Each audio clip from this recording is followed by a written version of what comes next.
और अब तक की सबसे बड़ी खबर रांची से आ रही है, जहां राज्यसभा चुनाव के नतीजे सामने आ गए हैं और जो परिणाम सामने आए हैं उसमें लगभग नाथवानी और बैजनाथ राम की जीत तय है। हालांकि अभी आधिकारिक पुष्टि नहीं हुई है, लेकिन जो आंकड़े आए हैं राज्यसभा चुनाव में रोमांचक मुकाबले हुए हैं।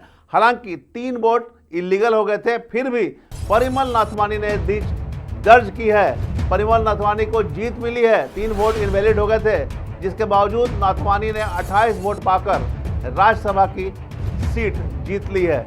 मतगणना में उलटफेर भी हुए थे, 3 वोट अवैध घोषित हुए थे, बावजूद परिमल नाथवानी ने विजय दर्ज किया है और बैजनाथ राम जेएमएम से जीत दर्ज किए हैं। अवैध वोटों के बावजूद नाथवानी का विजय रथ नहीं रुका। 28 वोट के साथ परिमल नाथवानी ने जीत अपनी पक्की की है। हालांकि अभी तक इसकी आधिकारिक पुष्टि नहीं हुई है, लेकिन जो आंकड़े, जो बातें सामने आ रही है उसके अनुसार राज्यसभा चुनाव में जेएमएम का दम दिखा और बैजनाथ राम के साथ साथ परिमल नाथवानी ने भी अपनी विजयी पताका लहराया।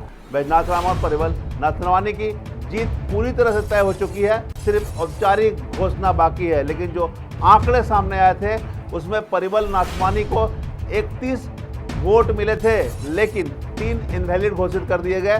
बावजूद इसके परिमल नाथवानी को 28 वोट मिले और दूसरी तरफ जेएमएम के बैजनाथ राम को जीत मिली है। यहाँ बता दें कि आंकड़ों के मुताबिक राज्यसभा चुनाव के लिए 28 वोट आने थे, 24 भाजपा के ही थे, जबकि 4 वोट एक्स्ट्रा यानी कि 4 वोट अतिरिक्त मिले हैं परिमल नाथवानी को, जिसके बाद उन्होंने जीत दर्ज की है।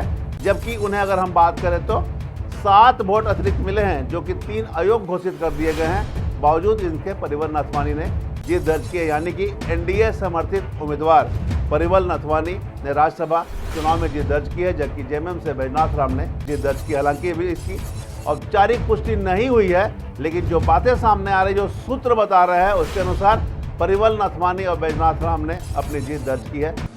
देखिए, स्वाभाविक है कि सबसे पहले तो एनडीए गठबंधन के सभी नेताओं को, विधायकों को और साथ ही उन तमाम 81 विधायकों को भी हमारे ओर से बहुत बहुत बधाई है, शुभकामनाएं।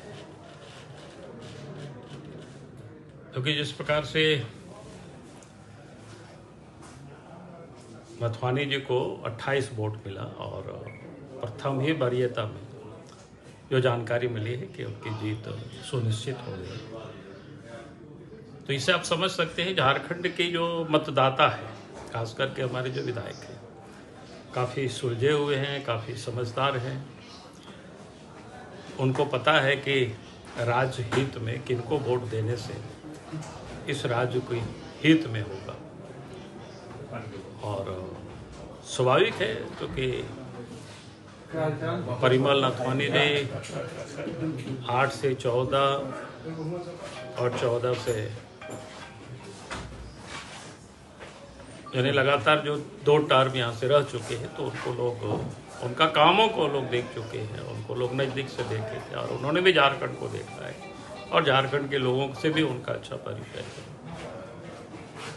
मुझे लगता है कि इस बार के चुनाव में भी उनको साथ दिया, सहयोग दिया, तो निश्चित रूप से झारखंड में फिर से उनको सेवा करने का अवसर मिला है, तो उसका लाभ झारखंड प्रदेश को मिलेगा।